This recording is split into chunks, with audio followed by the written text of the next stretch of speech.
After Donald Trump's epically humiliating clash with President of Ukraine, Volodymyr Zelenskyy, he then decided to put a cherry on top of the nastiest milkshake we've had, which is kicking Zelenskyy out for daring to advocate for the survival of his country.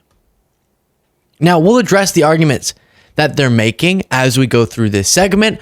I will remind you, if you missed this, of just a couple moments, not the whole thing. We went over that in a different segment, and it's a lot to watch, but a reminder of what it was that took place in the White House. I have apparently the clip that we didn't yet get to of what set JD Vance and Trump off, which makes their behavior even more embarrassing because Zelenskyy was being totally reasonable throughout this press conference and they acted like he did something disgraceful. I'll show you Trump's statement, some right-wing responses, all these different things being described as one of the most humiliating moments for a U.S. president in American history, one of the most. And it's stunning that we're living through this, and I'm horrified. If you appreciate these updates, please do click the subscribe button. Here is Zelenskyy with another press conference scheduled, but canceled, being kicked out of the White House. Is really pretty incredible. We see the SUV, hang on with us Zelensky's SUV. If you look to your left, you're going to see him. Let's watch. Mr. President, is the deal off? President Zelenskyy, can you tell us what happened?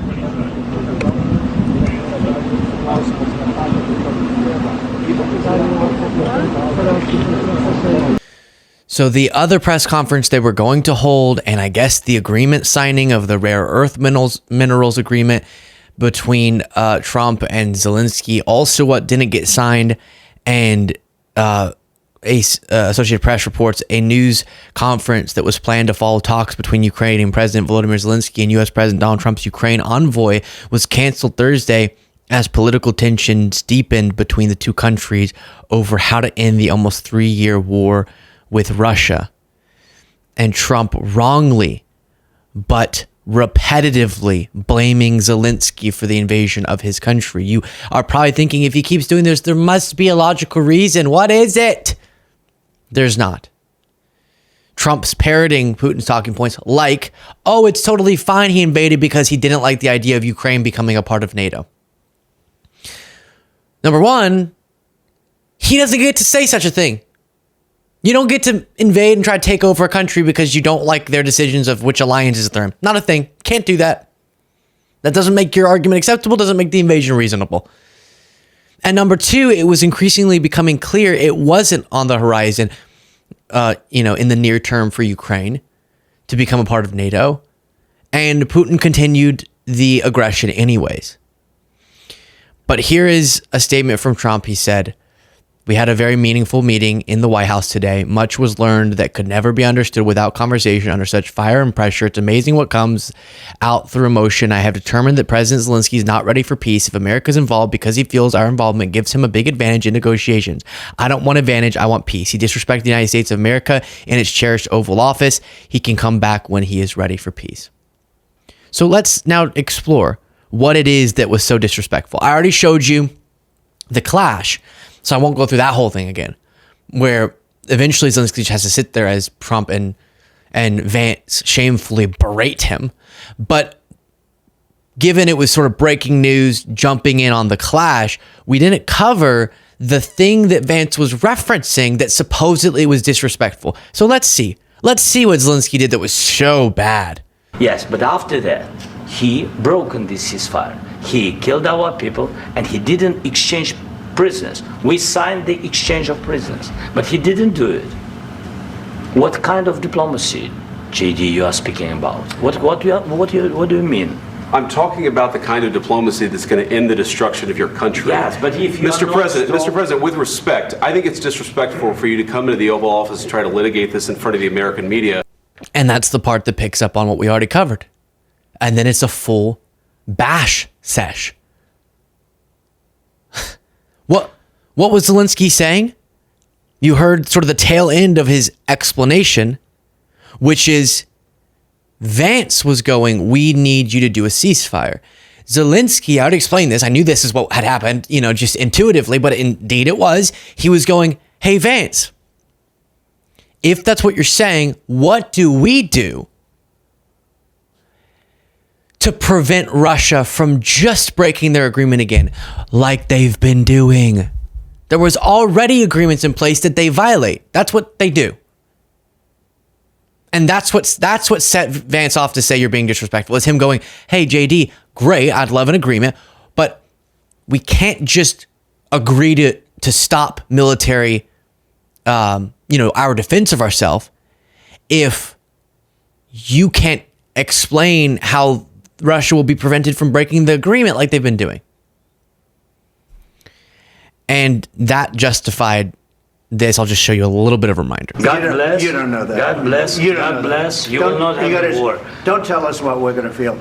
We're trying to solve a problem. Don't tell us what we're going to feel. I'm not telling you. Because I'm you're in no answering on position this to question. dictate that. That's exactly what you're doing. You're in no position to dictate what we're going to feel. You We're will- going to feel very you will good. feel influenced. We're going to feel very I'm good and telling very. you. All right, and then they shouted. As Zelensky's just saying, you can't. It's so simple. JD goes, we just want the agreement that stops. We want diplomacy that stops the destruction of your country. Yes, which is not the diplomacy you're doing, JD. Okay, good. So yes, we all agree we want the diplomacy that will stop the destruction of Ukraine. Yes, you've figured that out. Beautiful. Which is not what you're doing.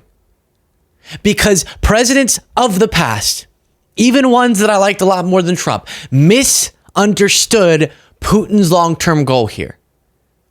And just making another temporary agreement that gives all of these concessions to Putin, releases economic pressure on him, and releases military pressure on him, giving him every chance to get his military ready to continue, and gives him the territory he already has. So now he's even closer to the full expansion that he wants, and not having any stipulation that could actually protect Ukraine is meaningless. We've done that already. We've done it already. Crimea, and then in parts of eastern Ukraine. We saw throughout the Trump administration, conflict building, Putin playing his games, eventually launching a full-scale invasion in 2022. And he's not just gonna, I gave Trump my word. That's not how it works. If you think that it is, I don't know. I have a bridge on the moon to sell you, I guess. Wow. So, just, there seems to be a lot of confusion from Trump. Here's another moment we didn't look at. What makes America a good country is America engaging in diplomacy. That's what President Trump is doing. Can I ask you? Sure. Yeah? Yeah. Okay. So he occupied our parts, big parts of Ukraine, part of East and Crimea. So he occupied it on 2014. So during a lot of years, so I'm not speaking about just Biden, but those time was Obama, then President Obama, then President Trump, then President Biden, now President Trump, and God bless, now President Trump will stop him. But during 2014, nobody stopped him. He just occupied and took. He killed people. You know what the contact line? 2015. 2014. 2014 and 2015. 2014. Yeah. So I was not here. Yeah, but That's exactly right. Yeah. Maybe. Yeah, but okay, this is crazy. Let me explain something. Okay, so even if it wasn't you, if it wasn't all about you, you can still learn from something we call history. And history tells us that making agreements to temporarily pause Putin's aggression, that concede things to him, putting him in a more advantageous position for further aggression, is not the right approach. It's not the right approach.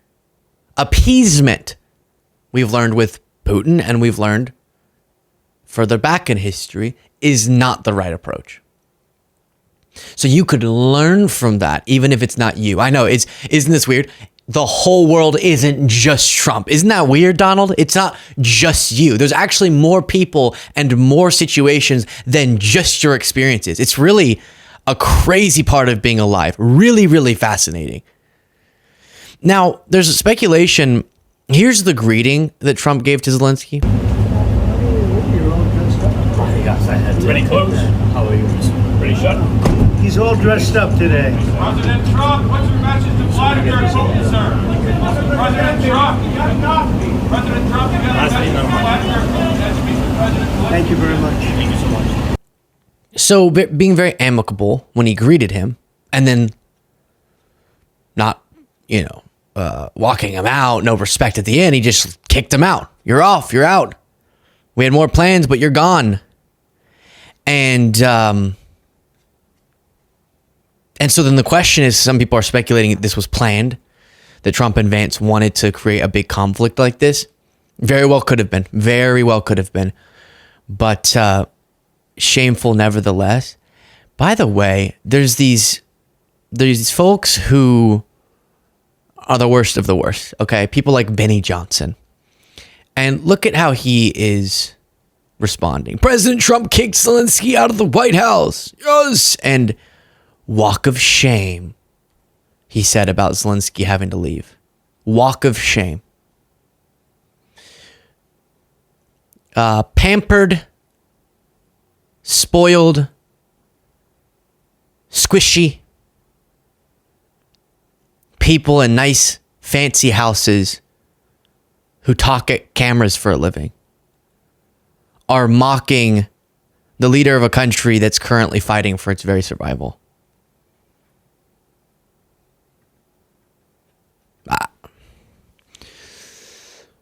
I honestly haven't felt this angry about something political in a very long time. I don't know how you stand for this. I don't know how you... And then all these people who are saying that Trump... Sorry. I needed to do something to get my... Trump, who his followers say is so strong and so masculine. Look at how he handled Zelensky.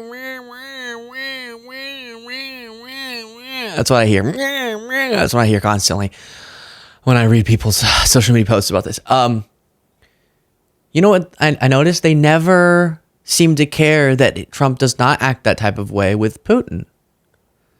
So with someone who doesn't pose a risk to him because they're an ally and have respect for the United States, he'll be wildly disrespectful, hateful. And if it sounds like he's going to cut off U.S. support to Ukraine, if that ends up happening, could contribute to the mass death of folks.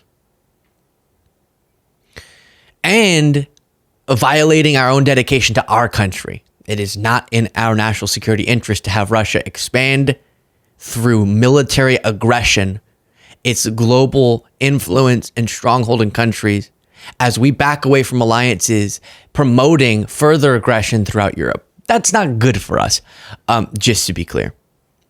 But then when he's face to face with somebody who does pose more of a risk, who is more of a U.S. antagonist, Trump acts like a little boy. So to the Benny Johnsons of the world, to anyone else who's going to be rooting this on very immaturely, think a second before you root on the U.S. president siding with the mass murderer. Think for 1 second before you clap your little hands for Trump aligning himself with the person who caused hundreds of thousands of deaths, with the person who caused mass destruction, the person who committed the war crimes, who killed the children. Think for a second and get out of your social media bubble for literally a second to contemplate if you really want to go on the record. If you really want it to be on the historical record that you are rooting on one of the most shameful acts by a U.S. president. I just contemplate that for a moment before going forward with this petulant but painfully harmful rhetoric. Share your thoughts in the comments.